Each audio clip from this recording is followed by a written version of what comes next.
Sabadi, mesdames, messieurs, bonjour. Merci de nous rejoindre pour cette édition en français laternelle. Nous sommes vendredi, le 17 mars 2017. Commençons de suite par le Premier ministre Plaid Sanakham s'adonner à l'agriculture biologique. Le Premier ministre Thongloun Sisoulith a visité lundi le district de Sanakham, province de Vientiane, où il a encouragé les autorités locales à pratiquer l'agriculture biologique et à abandonner l'utilisation de produits chimiques. Il a exhorté les autorités à faire usage du potentiel local pour l'agriculture biologique en disant que cela contribuerait à protéger l'environnement, à améliorer les rendements des cultures et la demande du marché de l'offre pour les produits biologiques. Les autorités devraient également veiller à ce que le commerce de la zone soit conforme à la loi, tout en freinant le commerce illégal de commerce du bois, les travailleurs immigrés et le trafic de drogue, a dit M. Thongloun. M. Saman Viset Nyapong, chef du district de Sanakham, a dit que le district avait un potentiel considérable pour l'agriculture telle que la culture du riz organique et divers légumes. Les agriculteurs locaux n'ont pas utilisé correctement des produits chimiques et les fonctionnaires avaient interdit tous les magasins de la vente d'engrais et d'autres produits chimiques traditionnellement utilisés dans l'agriculture, a dit-il. M. Saman dit que les responsables de district ont maintenant mis en place 9 groupes de riz en croissance organique. Le riz est cultivé sur plus de 8300 hectares, produisant 25 000 tonnes par an. Une partie de la récolte est vendue sur les marchés dans les provinces voisines de Soisomboun et de Vientiane. Pendant ce temps, les responsables de l'agriculture ont encouragé les villageois à cultiver des légumes dans des serres et de cultiver des bananes et d'autres cultures. Il prévoit également de mettre en place plusieurs groupes de producteurs de légumes biologiques ainsi que des marchés plus sûrs. 20 ans d'établissement des relations diplomatiques marocaines.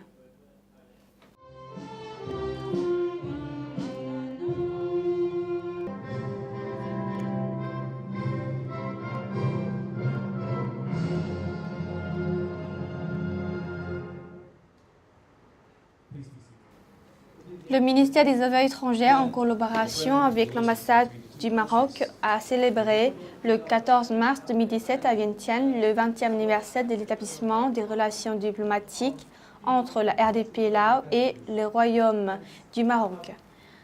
Était présent à cette cérémonie Madame Khampao Untawan, vice-ministre des Affaires étrangères, Monsieur Abdeliala El Housni, ambassadeur extraordinaire et plénipotentiaire du Royaume du Maroc au Laos, ainsi que des invités. Les deux parties se sont félicitées des relations de coopération entre les deux pays, en particulier l'échange de la visite officielle de délégations. Les deux pays ont signé une sous-convention sur le dialogue et la coopération en 2015 entre les deux ministères et ont construit un consulat honorifique marocain au Laos en 2016. Le Royaume de Maroc a soutenu le Laos dans la construction de 2 écoles primaires dans la province de Champasak et de Domsaï. PNUD étend son soutien au gouvernement lao. Le programme de développement des Nations Unies au Laos, PNUD Laos, produit son programme de soutien au gouvernement lao pour le plan national de développement socio-économique PNDSE, permettant aux pays moins développés de générer son revenu intermédiaire, de devenir des pays de transition, de réaliser le développement durable. Le nouveau programme de soutien a été signé à Vientiane hier par le vice-ministre du Plan et de l'Investissement, M. Kiker Djantabouli, et la coordinatrice des Nations Unies, représentant résident des Nations Unies, Mme Karina Imonen. La réunion a reconnu et a examiné les réalisations du programme actuel au cours des 6 dernières années, à l'appui des objectifs du 7e plan de développement socio-économique, y compris les objectifs du millénaire pour le développement, la transition vers le 8e plan quinquennal de développement et la période des objectifs de développement durable, ODD. La fourniture d'un appui à un renforcement des capacités est seulement efficace quand il fait partie d'un plan de développement des capacités plus détaillé. Un tel plan fournit une analyse détaillée de la construction et de la formation aux besoins de capacités et permet de suivi de la mesure dans laquelle le renforcement des capacités a lieu. En particulier, il est important d'utiliser une plus grande expertise nationale et utiliser le personnel local pour tout aspect du programme autant que possible. Formation et coaching devraient être une exigence standard pour tout le personnel impliqué dans le programme. Avec des ressources limitées, il est également essentiel de créer des partenariats dynamiques pour la mise en œuvre du programme. L'implication des partenaires sud-sud, le secteur privé et d'autres partenaires vont certainement assurer une plus grande réussite. En outre, nous devons examiner si et comment ce soutien peut être fourni avec d'autres partenaires de développement, en particulier les organismes des Nations Unies qui soutiennent actuellement des différents départements au sein du ministère du Plan et de l'investissement. Un programme commun avec la structure de gestion unique, mais les canaux de financement distincts ou une certaine forme de financement du panier doit être explorée afin de réduire les coûts de transactions et de projets pour le ministère.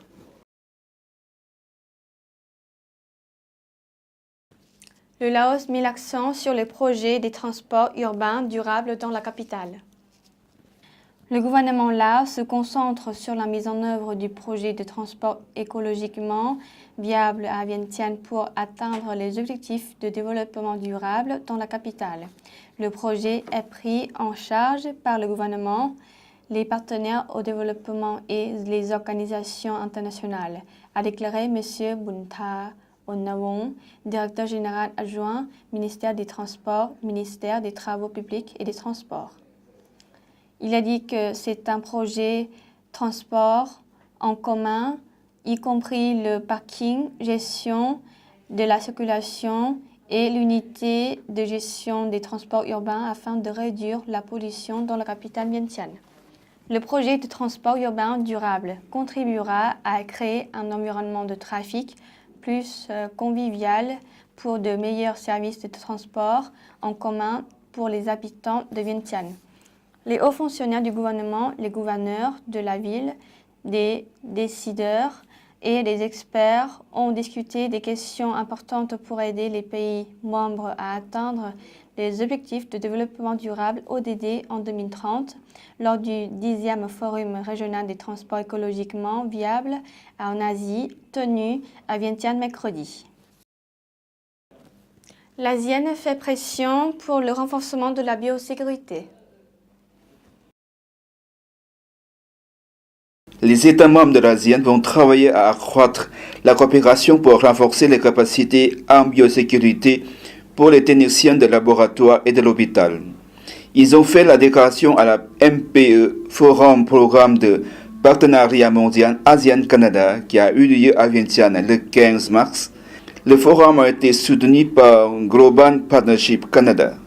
La réunion de 3 jours a pour but de renforcer et d'améliorer la compréhension des techniciens de laboratoire et des décideurs des questions de biosécurité et de maximiser l'utilisation des ressources nationales utilisées pour se conformer aux exigences internationalement prescrites. Il vise également à améliorer la biosécurité dans les laboratoires et les hôpitaux pour protéger les travailleurs de la santé et les patients contre les risques professionnels liés à la manipulation de produits chimiques dangereux de laboratoire, d'approvisionnement et de promouvoir le partage d'expériences entre les États membres de l'ASEAN pour la mise en œuvre du Laos. Un total de 55 participants, dont des représentants des États membres de l'ASEAN, des ministères de la Santé, de l'agriculture des forêts, de la défense et des partenaires associés ont participé à ce forum. Ces dernières années, il y a eu un certain nombre de nouvelles et émergences épidémies meurtrières dans le monde causées par les infectieuses comme le virus Ebola en Afrique de l'Est, MERS-CoV en Corée et le virus Zika. En RDPLAO, le récent rapport sur la transmission des virus de Zika et des cas de virus de la poliomyélite d'origine vaccinale circulant nous rappelle que les menaces biologiques graves persistent dans cette région aussi, a déclaré le chef de bureau de l'ambassade du Canada au Laos, Mme Lee Ann Ekman. Le gouvernement du Canada, en collaboration avec les partenaires de l'ASEAN, soutient les efforts importants dans la région pour aider à éviter les menaces biologiques posées par les nouvelles épidémies de maladies infectieuses, que ce soit naturellement causées ou résultant d'une attaque délibérée. Les domaines prioritaires incluant le renforcement des capacités des laboratoires pour les agents pathogènes émergents et dangereux, l'amélioration de la sécurité biologique et biosécurité, la surveillance des maladies et des capacités d'interconnexion régionale et la création d'un réseau des centres des opérations d'urgence de l'ASEAN.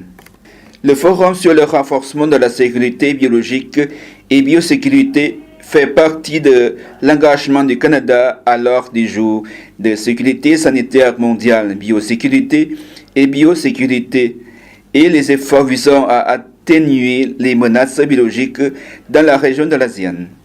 Un système de biologique et biosécurité nationale robuste veillera à ce que les agents pathogènes particulièrement dangereux sont identifiés, fixés et contrôlés selon les meilleures pratiques et joueront un rôle important dans la lutte contre les menaces biologiques.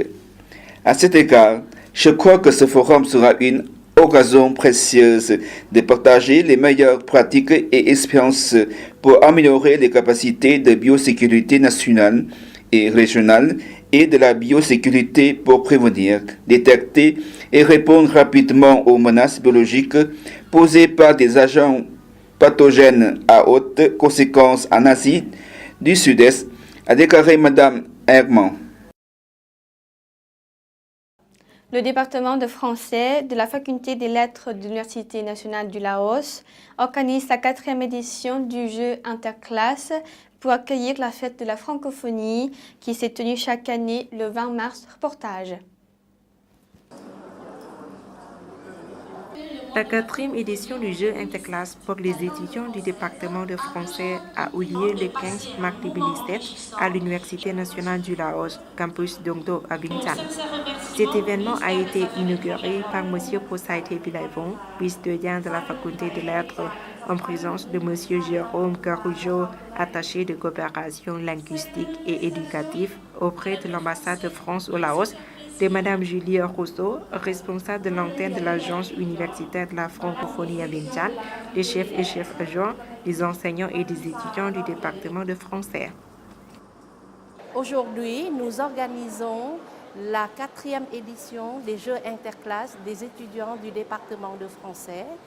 L'objectif de cet événement, c'est de permettre aux étudiants de pouvoir s'exprimer en français. Voilà. Je suis contente de participer aujourd'hui. Cette activité nous aide à promouvoir la langue française, les connaissances générales sur la francophonie et pratique les 4 compétences de linguistique. 26 candidats de la première, deuxième, troisième et quatrième année ont été séparés en 2 niveaux A2 et B1. Les épreuves se sont déroulées en 5 parties. La première épreuve, ce sont des questions sur les connaissances générales, puis la deuxième sur les connaissances lexicales et grammaticales.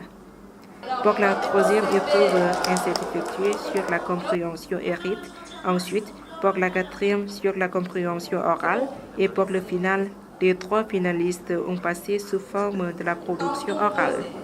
Ils ont présenté un thème en fonction du tirage au sort.